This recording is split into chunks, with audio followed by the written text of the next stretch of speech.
Assalamualaikum warahmatullahi wabarakatuh. Di sini kami dari kelompok 8 akan menjelaskan materi mengenai interviewing in health, psychology and medical setting.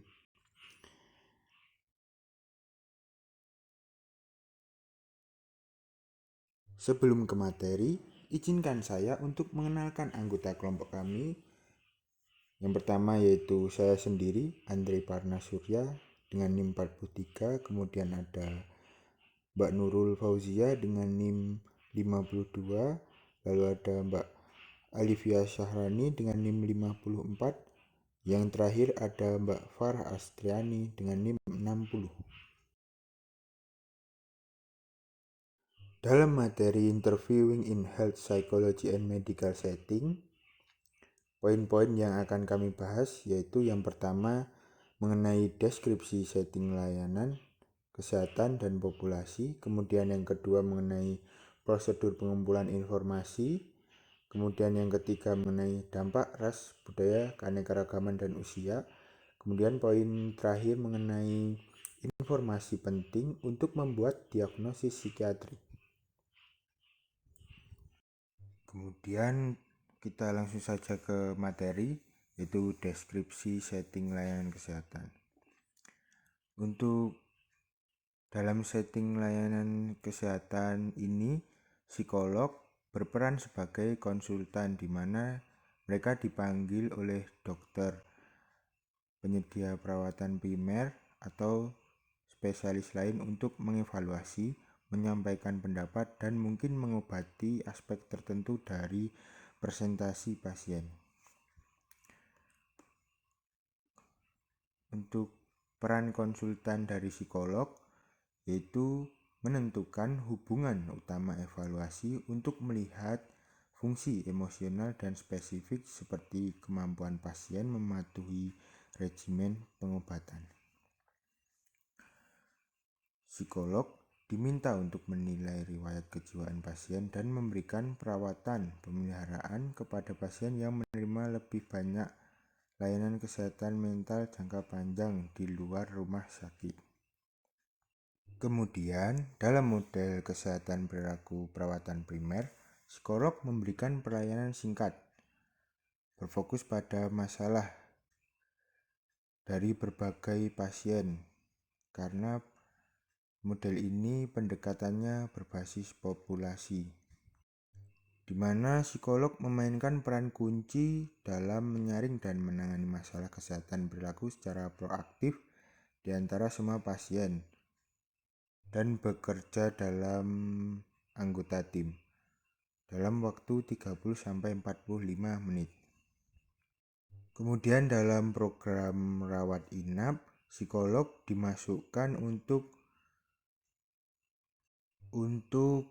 perencanaan perawatan dan pemulangan dalam program rawat inap. Kemudian saya akan membahas perbedaan kesehatan mental khusus dengan kesehatan perilaku perawatan primer.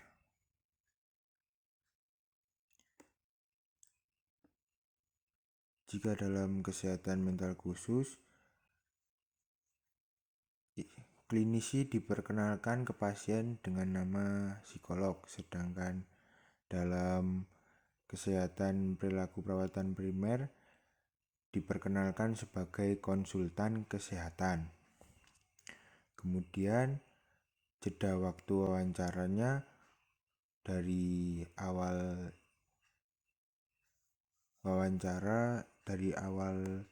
rujukan sampai awal wawancara untuk kesehatan mental khusus itu dalam beberapa minggu, sedangkan untuk kesehatan perilaku perawatan primer pada hari yang sama atau kunjungan kembali dalam beberapa hari terakhir. Kemudian dari segi tujuan awal wawancara, kalau dalam kesehatan mental khusus, asesmen didiagnosis untuk rencana perawatan, sedangkan dalam kesehatan perilaku perawatan primer digunakan untuk mengidentifikasi masalah awal. Untuk waktunya, kesehatan mental khusus kurang lebih dalam 90 menit satu sesi. Kalau dalam kesehatan perilaku perawatan primer itu 30-45 menit. Kalau dalam instrumen pelaporan diri, kalau dalam kesehatan mental khusus, yaitu yang dilaporkan ukuran komprehensif, psikologis, dan kognitif. Kalau dalam kesehatan perilaku perawatan primer, fokus pada laporan penyaringan awal yang menargetkan gambaran depresi dan kecemasan. Kemudian kalau dari perannya itu, kalau kesehatan mental khusus, peran dari klinisi sendiri yaitu penting untuk rujukan pengobatan sesuai kebutuhan. Kalau kesehatan perilaku perawatan primer tidak terlalu penting karena hanya fokus pada gejala deskripsi spesifik, misalkan depresi, kecemasan, dan insomnia. Untuk bentuk dokumen pelaporannya yaitu kalau kesehatan mental khusus itu berisi beberapa halaman, multi halaman, berisi riwayat terperinci, gejala, diagnosis, dan rencana perawatan. Kalau dalam kesehatan perilaku perawatan primer berisi jumlahnya 1-2 paragraf yang fokus pada masalah awal, kemudian psikoedukasi, dan tugas pekerjaan rumah pasien. Kemudian selanjutnya adalah prosedur pengumpulan informasi, yaitu melalui wawancara klinis. Wawancara klinis merupakan alat yang paling berharga bagi psikolog dalam setting kesehatan. Psikolog harus mengklarifikasi peran mereka atau tujuan asesmen, dan psikolog juga harus membuat klien atau pasien merasa nyaman. Psikolog harus mulai dengan mengajukan pertanyaan terbuka yang luas, yang mendorong pasien atau klien untuk menghubungkan perspektif mereka sebagai narasi yang kohesif. Memulai wawancara dengan cara ini memiliki beberapa tujuan. Yang pertama, pasien diberikan kendali atas evaluasi dan didorong untuk menceritakan kisah mereka dengan cara yang nyaman bagi mereka dan mulai probing dalam topik yang lebih sensitif. Ini penting dalam setting rawat inap. Kemudian melakukan pengamatan tentang kognisi pasien, tingkat energi, nyeri yang dapat diamati, dan regulasi afektif. Setelah pasien selesai dengan narasi mereka, psikolog dapat beralih ke penyelidikan terfokus untuk mengisi informasi dan detail yang hilang. Yang mana hal ini dapat dilihat pada tabel 19.2, yaitu menguraikan unsur-unsur khas yang harus dimasukkan dalam fase wawancara ini dalam pengaturan atau setting perawatan kesehatan umum. Selanjutnya dapat dilihat terdapat tabel 19.2 yang berisi unsur-unsur khas yang harus dimasukkan dalam fase wawancara ini dalam pengaturan atau setting perawatan kesehatan umum. Yang pertama yaitu riwayat dan narasi medis, kemudian ada narasi pasien yang ditekankan dan fakta diambil dari bagan, kemudian model penjelasan penyakit pasien termasuk penyebab, mengapa penyakit itu dimulai, seberapa parah penyakitnya, dan apa yang dia pikir akan menjadi pengobatan terbaik.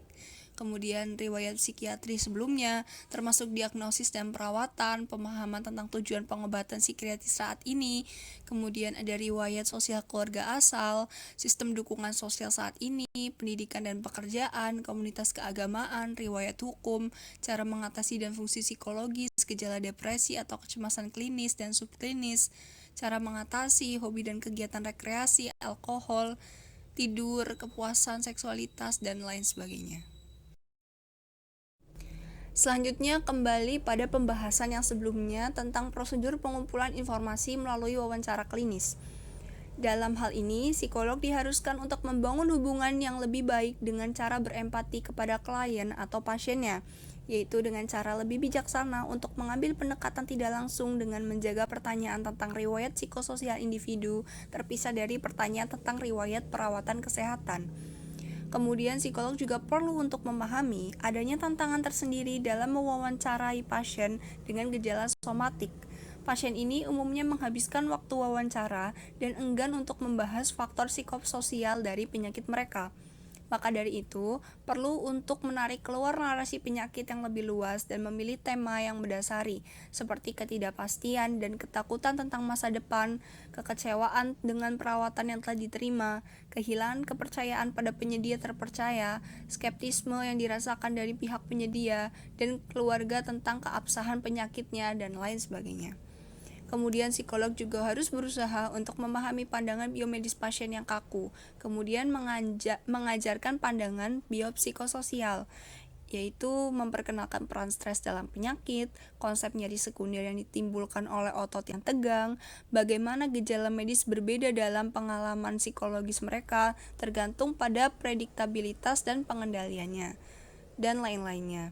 Kemudian tujuannya itu untuk menemukan kesepakatan dan landasan untuk intervensi ke depannya yang membahas faktor psikologis. Yang terakhir, menilai dampak penyakit neurologis terhadap kognisi pasien, misalnya melalui sumber keluarga dan perawat. Berikut ada contoh kasus tentang pasien rehabilitas. Di sini disebutkan bahwa pasien adalah seorang wanita Kaukasia yang berusia 76 tahun yang dirawat di Univ Rehabilitasi Akut setelah menjalani total hip arthroplasty THA kiri akibat penyakit sendi degeneratif lanjut atau DJD. Evaluasi psikologis juga diminta sebagai bagian rutin dari program rehabilitasi tersebut. Di sini juga terdapat beberapa data yang akan dibutuhkan nantinya seperti riwayat kesehatan, riwayat psikiatri, dan riwayat sosial. Di samping itu, pemeriksa juga akan menjelaskan peran layanan psikologi rehabilitasi dan menunggu persetujuan pasien tentunya, serta mendorong pasien untuk mengklarifikasi faktor-faktor yang berkontribusi pada hari berikutnya. Pemeriksaan lebih lanjut juga dilakukan untuk mengeksplorasi riwayat psikiatri pasien dan penyalahgunaan obat, dan diskusi tentang kesulitan pasien dengan proses rehabilitasi, kemudian akan merangkum kesan awal dengan pasien hingga menentukan jenis intervensi yang akan dilakukan selanjutnya. Di sini terdapat beberapa hal yang tak kalah penting, yaitu dampak ras, budaya, keanekaragaman, dan juga usia. Sebagai bagian dari pendekatan biopsikososial, tentu sangat penting bagi psikolog dalam melakukan perawatan kesehatan untuk menyesuaikan diri dengan masalah keragaman baik dalam proses penilaian ataupun konten. Dalam hal proses misalnya, beberapa kelompok ras dan etnis enggan mengungkapkan keyakinan, sikap, dan praktik kesehatan yang berbeda dari budaya yang dominan.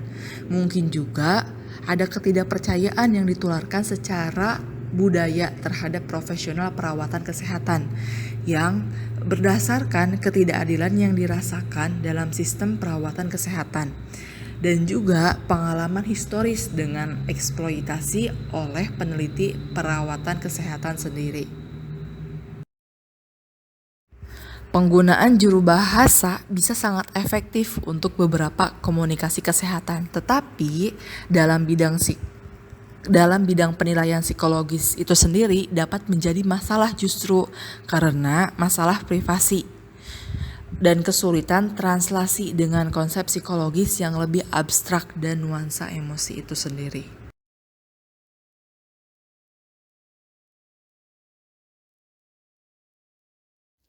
Selanjutnya, dampak ras, budaya, keanekaragaman, dan usia dalam hal isi penilaian. Jadi faktor budaya memiliki pengaruh terhadap faktor resiko penyakit, interpretasi gejala, perilaku kesehatan, dan cara mencari bantuan dari profesional kesehatan. Psikolog penting untuk mengetahui tentang perawatan kesehatan dan budaya-budaya umum, sehingga harus mencapai keseimbangan dalam menangani masalah budaya pada pasien dan juga tidak mengelompokkan pasien berdasarkan keanggotaan kelompok etnis atau ras. Kemudian agama. Agama merupakan domain sosiokultural yang harus dipertimbangkan karena berfungsi sebagai sumber daya coping yang penting bagi banyak pasien. Agama juga menjadi hal yang penting dalam konteks mengatasi kecacatan dan penyakit kronis, penyakit yang mengancam jiwa, dan masalah kematian. Agama juga dapat menjadi hal penting dalam faktor perilaku kesehatan dan hasil kesehatan. Misalnya, ada populasi umum di antara orang Afrika Amerika, kehadiran di gereja telah dikaitkan dengan hasil kesehatan mereka yang lebih baik. Kemudian, psikolog juga perlu membangun wawancara klinis yang cukup fleksibel untuk mengundang diskusi terbuka tentang seksualitas dan identitas gender pasien. Hal ini penting dalam menumbuhkan kesadaran dan kepekaan terhadap kebutuhan perawatan kesehatan bagi pasien LGBTQ. Informasi penting untuk membuat diagnosis psikiatri. Diagnosis psikiatri merupakan komponen penting dari evaluasi. Pemeriksa harus memasukkan pertanyaan yang relevan tentang riwayat pribadi, riwayat keluarga, riwayat perawatan kesehatan, dan psikiatri. Kemudian gejala seperti gejala depresi, kecemasan, dan lain-lain, dukungan, coping, dan diri sendiri.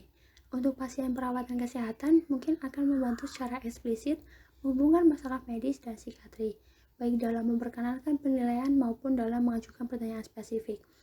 Selain itu, penting juga dalam memasukkan pertanyaan tentang kepatuhan pengobatan dalam evaluasi perilaku perawatan diri pasien. Contohnya seperti pasien depresi, kepatuhan pengobatan yang buruk harus dieksplorasi secara khusus karena dapat mewakili bentuk pasif dari perilaku bunuh diri. Kemudian juga mengenai riwayat penyalahgunaan zat yang terperinci juga merupakan hal yang penting.